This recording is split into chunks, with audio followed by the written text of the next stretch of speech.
Hello વિદ્યાર્થી મિત્રો, Devshree international online શિક્ષણમાં હું તમારું હાર્દિક સ્વાગત કરું છું. મારું નામ પટેલ જ્યોતિબેન છે. આજે આપણે ધોરણ 6ની અંદર ચેપ્ટર 1 ચાલો ઇતિહાસ જાણીએ એ પાઠની આજે આપણે ચર્ચા કરવાની છીએ. તો આપણે ઇતિહાસની થોડી માહિતી મેળવી લઈએ. તો વિદ્યાર્થી મિત્રો, જ્યારે આપણે ફરવા જઈએ છીએ કે પ્રવાસે જઈએ છીએ શિક્ષકો સાથે અથવા મમ્મી પપ્પા સાથે, તો જ્યારે આપણે કોઈ સ્થળે જઈએ છીએ, દાખલા તરીકે મોઢેરાનું સૂર્ય મંદિર છે, પાટણની અંદર રાણીની વાવ છે, તો આપણે જોવા જઈએ ત્યારે આપણને પ્રશ્ન થાય છે અને પૂછીએ છીએ મમ્મી પપ્પાને, મમ્મી કે આ કોને બનાવ્યું હશે, કેવી રીતે બનાવ્યું હશે, એ સમયે આધુનિક ટેકનોલોજી હતી, કેવા સાધનોનો ઉપયોગ કરે છે. તો આપણે હંમેશા આતુર રહીએ છીએ ઇતિહાસ જાણવા માટે, બરાબર. પહેલાંનો જે ઇતિહાસ છે, જે કળા છે, જે મહેલો, ઝરૂખાઓ, મકબરાઓ, મંદિરો, મસ્જિદો, એની ઉપર જે કોતરણી કરવામાં આવી છે એ ખૂબ જ અદ્ભુત છે, ઝીણવટભરી જોવા મળે છે. આજે એવી કોતરણી જોવા મળતી નથી. હવે આપણે આગળ પાઠની માહિતી મેળવીએ, જે આપણે ઇતિહાસ આજે આપણે જાણવાનો છે. તમારા 6થા ધોરણના અભ્યાસમાં સામાજિક વિજ્ઞાન એક રસપ્રદ વિષય છે. 1 થી 5ની અંદર આપણે જોઈએ તો સામાજિક વિજ્ઞાન સબ્જેક્ટ આવતો નથી. તો હવે આપણે જોઈએ, રસપ્રદ વિષય છે આપણો સામાજિક વિજ્ઞાન. એના વિશે આપણે માહિતી મેળવીએ. આપણે જાણીશું સામાજિક વિજ્ઞાનનો આપણે મનુષ્યના સામાજિક વિશ્વથી માહિતગાર કરે છે. તો મનુષ્યના વિશ્વની અંદર મનુષ્યનો સામાજિક વિશ્વથી માહિતગાર કરે છે. આપણે જોઈએ વિશ્વની અંદર બધાનો ઇતિહાસ અલગ અલગ જોવા મળે છે. આપણા સામાજિક વિજ્ઞાનની અંદર આપણે જોઈએ તો 4 વિષયનો સમાવેશ થાય છે. એક તો ઇતિહાસ, ભૂગોળ, અર્થશાસ્ત્ર, સામાજિક પરિસ્થિતિ, સંસ્થાઓ અને રાજકીય પ્રવૃત્તિ, એટલે કે આપણે બંધારણ કહીએ. યાદ રાખજો, ભૂગોળ, અર્થશાસ્ત્ર, સામાજિક પરિસ્થિતિ અને રાજકીય પ્રવૃત્તિઓ. તો આ બધાનો આપણને સામાજિક વિજ્ઞાનના પુસ્તકમાં જોવા મળે છે આ વિષય. ઇતિહાસ વિષય સિવાયમાં સામાજિક વિજ્ઞાનનો આપણે વર્તમાન માનવ જીવનનો પરિચય કરાવે છે. તો આપણો જે સામાજિક વિષય જે છે ને, એ વર્તમાન સમાજ જીવનનો પરિચય કરાવે છે. સમાજ જીવન અલગ અલગ જ્ઞાતિમાં અલગ અલગ જોવા મળે છે. જ્યારે ઇતિહાસ માનવ સમાજના ભૂતકાળની માહિતી કરાવે છે. તો આપણે જોઈએ સામાજિક વિજ્ઞાન જે છે એ વર્તમાન પરિસ્થિતિનું અધ્યયન કરે છે, બરાબર. જ્યારે ઇતિહાસ એ માનવ જીવનના ભૂતકાળની માહિતી આપે છે. યાદ રાખજો, સામાજિક વિજ્ઞાન વર્તમાન જીવન અને ઇતિહાસ જે છે એ ભૂતકાળની માહિતી આપે છે. તો આગળ આપણે હવે જોઈએ, જેથી એની મદદથી આપણે વર્તમાનને જાણીએ છીએ. શું આપણે ભૂતકાળ જ્ઞાન વગર વર્તમાન સમાજ જીવનને સમજી શકીએ? તો આપણું વર્તમાન જે જીવન જે છે ને, એ ભૂતકાળના આધાર ઉપર છે. ભૂતકાળની અંદર માનવ કેવી રીતે જીવન જીવતા હતા, એને ધ્યાનમાં લઈને આજે વર્તમાનનો માનવી કેવી રીતે જીવન જીવી રહ્યો છે, એનું આજે આપણે અધ્યયન કરીએ. માનવી જ્યારે અગ્નિનો ઉપયોગ શરૂ કર્યો ન હતો, એટલે કે માનવીએ જ્યારે અગ્નિનો ઉપયોગ શરૂ ન કર્યો હતો, ત્યારે તેમનું જીવન કેવું હતું? તો આપણે જોઈએ, આજે આપણે અગ્નિનો ઉપયોગ કરીએ છીએ, પાકેલો ખોરાક ખાઈએ છીએ. જ્યારે અગ્નિની શોધ ન હતી એ સમયે માનવી કેવી રીતે ખોરાક ખાતો હશે તેવી આપણે વિચારણા કરી. કારણ કે ત્યારે માનવી જે ઝાડ ઉપર ફ્રૂટ હોય, ફળ હોય કે શાકભાજી હોય કે પછી પ્રાણીઓનું માંસ ખાતો હતો અને હંમેશા ભટકતું જીવન જીવતો હતો, સ્થાયી જીવન જીવતો હતો નહીં.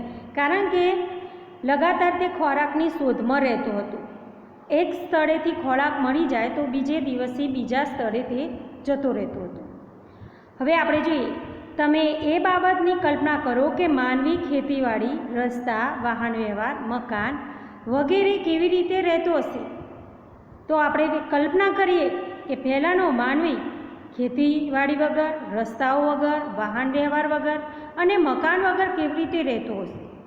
તો આપણે જોઈએ, આદિમાનવ ક્યાં રહેતા હતા? તો ગુફાઓમાં રહેતા હતા. કોનામાં? એને ગુફાઓમાં રહેવાનું કારણ શું હતું? તો પશુઓનો ડર. વાઘ, સિંહ, ચિત્તા જેવા હિંસક પશુઓ તેમને મારી ફાડી ના ખાય એટલે તે ગુફાઓમાં રહેતા હતા. હવે આગળ જોઈએ. તમે એ બાબતથી હવે આગળ ઇતિહાસ આપણને માનવ જીવનના આવા વિવિધ રસપ્રદ પાસા વિશેની જાણકારી આપે છે. ઇતિહાસ આપણે ભૂતકાળના જુદા જુદા જીવનની સફળ કરાવે છે. એક યુગમાંથી બીજા યુગ અને બીજા યુગમાંથી ત્રીજા એમ અનેક યુગમાં માનવ જીવનમાં રીત રિવાજો, માન્યતાઓ તેમાં ખોરાક, પોશાક વિશેની માહિતી આપે છે. હવે આપણે જોઈએ, જેમ યુગ પરિવર્તન થાય છે તેમ માનવ જીવનમાં પણ પરિવર્તન જોવા મળે છે. આજનું જીવન જુઓ અને 18મી સદીના લોકોનું જીવન જુઓ તો આપણે જોઈએ 18મી સદીની અંદર આપણે જોઈએ તો ખૂબ જ માનવ જીવનમાં પરિવર્તન જોવા ન મળતું. માત્ર ખોરાક, કપડાં અને મકાન એ જ પૂરતું હતું. જ્યારે 21મી સદીની અંદર માનવી સુખ સાહેબી, ભોગવિલાસ જેવું જીવન જીવે છે. આધુનિક સાધનો પણ જોવા મળે છે. તો આપણે જોઈએ આજના યુગની અંદર રીત રિવાજો, માન્યતાઓ, ખોરાક, પોષણ વગેરે માહિતી આપણે જોઈએ તો અનેક રીતે જોવા મળે છે. જો કે આપણે અગાઉ જુદા જ વિશ્વમાં વિહરતા જોઈએ છીએ. અગાઉ આપણે જોઈએ તો વિશ્વમાં વિહરતા જોઈએ છીએ. હવે આગળ આપણે જોઈએ તો આજનો જે આધુનિક યુગ છે અને પહેલાંનો જે યુગ છે, પ્રાચીન યુગ કહેવામાં આવે, તો એમાં ખૂબ જ પરિવર્તનો જોવા મળે છે. તો આપણે ભૂતકાળના માનવ જીવનનું અધ્યયન શા માટે કરવું જોઈએ? તો આપણે ભૂતકાળની અંદર માનવ જીવનનું અધ્યયન, શિક્ષણ શા માટે કરવું જોઈએ? તો ભૂતકાળનું અધ્યયન કરીએ તો વર્તમાનની અંદર આપણને જીવન જીવવાની રીત મળી જાય. તો હવે આપણે જોઈએ, ઇતિહાસ માત્ર ભૂતકાળ જ બાબતો સાથે સંકળાયેલું નથી, તે વર્તમાનકાળની વ્યવસ્થા સાથે કડીરૂપ છે. એ આપણે વર્તમાન અને ભૂતકાળને વર્તમાન જીવન જીવવું હોય તો ભૂતકાળને સાથે લઈને જ જીવવું પડે. આપણા પૂર્વજો કેવા હતા? તો આપણા જે પૂર્વજો જે છે એ ભૂતકાળમાં થઈ ગયા. તો કેવા હતા? ક્યાં રહેતા હતા? શું ખાતા હતા? તો આપણા જે દાદા પરદાદા જે છે એ ભૂતકાળની અંદર કેવું જીવન જીવી ગયા? તમે જો આપણે આપણા દાદાઓ જે છે એ ગામડામાં રહેતા. ગામડામાં નાનું મકાન, પ્રવૃત્તિ હતી ખેતીવાડી, ખોરાક મળે એટલું જીવન જીવતા, કોઈ સુખ સાહેબી જોવા મળતી ન હતી. તેમના જીવનમાં અનેક મહત્ત્વપૂર્ણ બાબતોની માહિતી આપી ઇતિહાસ આપણને માનવ જીવનમાં આવેલા પરિવર્તનોથી માહિતગાર કરે છે. હવે આપણે જો જીવનમાં અનેક મહત્ત્વપૂર્ણ બાબતોની માહિતી આપી ઇતિહાસ આપણે માનવીના જીવનમાં અનેક પરિવર્તનોથી માહિતગાર કરે છે. હવે આગળ આપણે જોઈએ ઇતિહાસ જાણવાના સાધનો અને સ્ત્રોત. ચિંતન છોકરો છે, વર્તમાન પત્રમાં વાંચ્યું એટલે કે સમાચાર પત્રમાં તેને વાંચ્યું. ગુજરાતના કચ્છમાં 4000 વર્ષ જૂનું શહેર મળી આવ્યું. તો ચિંતને છાપામાં વાંચ્યું, સમાચાર પત્રમાં વાંચ્યું કે ગુજરાતમાં કચ્છ જિલ્લાની અંદર ભચાઉમાં 4000 વર્ષ જૂનું શહેર મળી આવ્યું. તેને આશ્ચર્ય થયું કે આટલું જૂનું શહેર કેવી રીતે મળી આવ્યું? ત્યારે આર્કિયોલોજિસ્ટો ખોદકામ કરે છે. આપણે કેવી રીતે જાણી શકીએ કે એ 4000 વર્ષ જૂનું છે? તેને પ્રશ્ન થયો કે આ 4000 વર્ષ જૂનું છે એ કેવી રીતે જાણી શકીએ? તેને કોણે અને કેવી રીતે બનાવ્યું હશે? તે 4000 વર્ષ જૂનું કોણે કેવી રીતે બનાવ્યું હશે? આના લોકો કેવો ખોરાક ખાતા હશે? કેવા કપડાં પહેરતા હશે? તો 4000 વર્ષ જૂનું શહેર મળી આવ્યું છે તો તે સમયમાં લોકો કેવો ખોરાક ખાતા હશે, કેવા કપડાં પહેરતા હશે, એવો આપણને પ્રશ્ન થતો હોય છે. હવે આગળ આપણે જોઈએ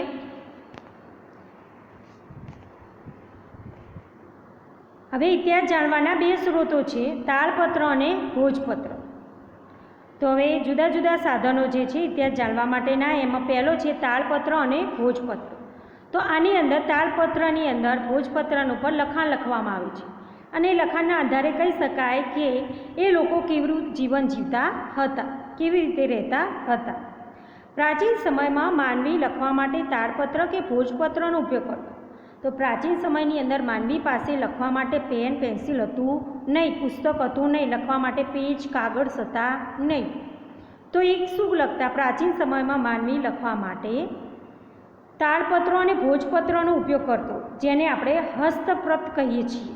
તાડપત્રો એટલે તાડના વૃક્ષના પણ ઉપર, તો તાડનું જે વૃક્ષ છે એના પણ મોટા હોય તો એ પણ જે છે એના ઉપર લખતા હતા. અને ભોજપત્ર એટલે હિમાલયમાં થતા ભૃજ નામના વૃક્ષની પાતળી આંતરછાલ ઉપર લખાયેલા હસ્તપ્રતો. એટલે ભોજપત્ર ઉપર લખવામાં આવતું તો ભોજપત્ર ક્યાં થતું તો હિમાલયમાં ભૃજ નામના વૃક્ષ પર એની પાતળી આંતરછાલ ઉપર લખવામાં આવતું. ભૃજ જેના વૃક્ષની છાલ ઉપર તે હસ્તપ્રતો લખતા. તેમાંથી આપણે તેમની ભાષા, જીવન જીવવાની શૈલી, પદ્ધતિ, જાણકારી મેળવી શકીએ છીએ. તો એ સમયની અંદર, પ્રાચીન સમયની અંદર માનવી કેવી રીતે જીવન જીવતો એ બધી માહિતી એ તાડ અને ભોજપત્ર ઉપર લખેલી છે. આવી અનેક રસપ્રતો મળી છે. તાડપત્ર અને ભોજપત્ર ઉપર લખેલી હસ્તપ્રતોમાંથી ભારતના પ્રાચીન યુગ માનવી વિશે આપણે માહિતગાર મળે છે. તો આ પરથી આપણે જાણી શકીએ એ સમય માનવી વિશેની બધી જ માહિતી મળી રહે છે, જીવનશૈલી. હવે આપણે જો તમને આપ્યું છે આ જે ચિત્ર છે ભોજપત્ર અને તાડપત્ર, બરાબર, આ દેખાય છે એ ભોજપત્ર અને તાડપત્ર છે. એના ઉપર જે લિપિ લખવામાં આવી છે એ લખાણ છે. એ સમયે લોકો કેવું જીવન જીવતા હતા, કેવી રીતે રહેતા હતા, એમના રીત રિવાજો, પરંપરા કેવા હતા, એની આ લખાણ પરથી માહિતી મળે છે. આ જે છે લખાણ છે એ ભોજપત્ર ઉપર લખવામાં આવેલું છે, બરાબર. હવે આગળ આપણે જોઈએ. આવી હસ્તપ્રતો મંદિરો, મઠો, તો આ જે હસ્તપ્રતો છે એ મંદિરો, મઠોમાં સમાયેલી છે. તેમાં સંસ્કૃત, પ્રાકૃત અને તમિલ ભાષામાં લખાયેલા છે. આ જે હસ્તપ્રતો જે છે એ કઈ ભાષામાં લખાયેલા છે તો સંસ્કૃત, પ્રાકૃત, તમિલ ભાષામાં લખાણો મળે છે. કવિ, નાટકો, હવે જો કવિ, નાટકો, વાર્તાઓ અને મહાકાવ્યો પણ તાડપત્ર અને ભોજપત્ર પરથી મળી આવ્યા છે. તો હવે આપણે જોઈએ એ સમયની અંદર કવિઓ જે છે, મહાન કવિઓ, એમને નાટકો, વાર્તાઓ અને મહાકાવ્યો પણ લખ્યા છે. તો શામાં લખ્યા છે તો તાડપત્ર અને ભોજપત્ર ઉપર લખેલા જોવા મળે છે. તે પોથી સ્વરૂપે પણ સચવાયેલા છે. કયા સ્વરૂપે? પોથી સ્વરૂપે સચવાયેલા જોવા મળે છે. જેમાં ધાર્મિક રીત રિવાજો, સામાજિક માન્યતાઓ, રાજાની જીવનશૈલી, વિજ્ઞાન, શિક્ષણ, દવાઓ, પ્રાણીઓ વિશે મોટા પ્રમાણમાં માહિતી મળે છે. તો આપણે જોઈએ પોથી સ્વરૂપમાં મળી આવ્યા છે, એટલે કે એક જથ્થામાં આ જે છે ભોજપત્રના જથ્થામાં બધું લખાણ લખેલું છે, તો એને પોથી સ્વરૂપે મળી આવેલા છે. તેની અંદર કઈ પ્રવૃત્તિનું લખાણ જોવા મળે છે તો ધાર્મિક રીત રિવાજો, સામાજિક માન્યતાઓ, રાજાઓની જીવનશૈલી, વિજ્ઞાન, શિક્ષણ, દવાઓ અને પ્રાણીઓ વિશે મોટા પ્રમાણમાં માહિતી મળે છે. ફરીથી એકવાર જોઈ લો. પોથી સ્વરૂપે મળી આવેલી છે. એની અંદર ધાર્મિક રીત રિવાજો, માન્યતાઓ, રાજાની જીવનશૈલી, વિજ્ઞાન, શિક્ષણ, દવાઓ અને પ્રાણીઓ વિશે વગેરેની માહિતી આ પોથી સ્વરૂપે મળી આવેલી છે. હવે આગળ આપણે જોઈએ અભિલેખો. અભિલેખો એટલે આપણે જોઈએ ધાતુઓ અને પથ્થર ઉપર. તો આપણે જોઈએ ધાતુ કે પથ્થર ઉપર લખાયેલા લેખને આપણે શું કહીએ છીએ? અભિલેખો. તો ધાતુ અને પથ્થર પર લખાયેલા લેખને આપણે અભિલેખ કહેવામાં આવે છે. તો ધાતુ અને પથ્થર પર કોતરેલા લખાણને અભિલેખ કહેવામાં આવે છે. આપણે અભિલેખોમાંથી પણ ઇતિહાસ જાણી શકીએ છીએ. હવે જો ધાતુઓ એટલે વિવિધ ધાતુઓ, તાંબા, પિત્તળ ઉપર લખાણ લખવામાં આવે છે. પથ્થરો ઉપર, મોટા મોટા પથ્થર ઉપર લખવામાં આવે છે. અશોકે શિલાલેખ ઉપર લખેલો છે, એ જૂનાગઢમાં આવેલો છે. તો ધાતુ ઉપર કોતરીને લખવામાં આવતું લખાણને આપણે ધાતુ વિદ્યા કહેવામાં આવે છે. પથ્થરો ઉપર કોતરીને લખવામાં આવતા લેખને શિલાલેખ કહેવામાં આવે છે. હવે આપણે જોઈએ અભિલેખોમાંથી પણ આપણે ઇતિહાસ જાણી શકીએ છીએ. આ લેખ ઉપર લખાણ કેવી રીતે લખ્યું છે એના આધારે આપણે કહી શકીએ કે માનવીનું જીવન કેવું હશે. રાજા પોતાના આદેશો શિલાઓ પર કોતરીને પ્રજાને સંવાદ કરતા હતા. એ સમયની અંદર જોઈએ તો રાજાઓ શિલાલેખો ઉપર લખવામાં આવતા, પથ્થરો ઉપર લખવામાં આવતું અને સંવાદો કરતા, વાતચીત કરતા હતા પ્રજા સાથે લખ્યાણ લખીને. પ્રાચીન ભારતના અનેક રાજાઓ રાણીઓ તેમના રાજ્ય વિજય, તો જ પ્રાચીન ભારતમાં રાજા રાણીઓ અને રાજ્યના વિજય, ધર્મ, સંસ્કૃતિની માહિતી અભિલેખો પર અંકિત કરાવી આ શિલાલેખો અને અભિલેખો પર લખાણો લખતા હતા. તો જે સમય રાજા અને રાણીઓ જે છે એમના રાજ્યની માહિતી, વિજય, કેટલા યુદ્ધ લડ્યા છે એની બધી માહિતી, કોના સાથે યુદ્ધ લડ્યા, કેટલા હાર્યા, કેટલા જીત્યા એની માહિતી, ધર્મને લગતી માહિતી, કયા સંપ્રદાયનો ધર્મ છે, ધર્મ કયો છે એટલે કે હિન્દુ, જૈન, બૌદ્ધ એવા વિવિધ ધર્મોની માહિતી, સંસ્કૃતિની માહિતી આવા અભિલેખો પર અંકિત કરવામાં આવતા હતા. હવે આગળ આપણે જોઈએ તો એ સમયની અંદર જોઈએ આવા શિલાલેખો અને અભિલેખો પર લખાણો લખાતા, લાંબા સમય સુધી ટકી રહ્યા છે. અશોકનો શિલાલેખ ખૂબ જ જાણીતો છે. તો આપણે જોઈએ અશોકનો જે શિલાલેખ છે એ ખૂબ જ જાણીતો છે. અશોકનો શિલાલેખ ક્યાં આવેલો છે? તો જૂનાગઢમાં આવેલો જોવા મળે છે. તો વિદ્યાર્થી મિત્રો, તમારે આટલું વાંચન કરવાનું છે. આ પાઠની તમને PDF મળી જશે. જય હિન્દ બાળકો.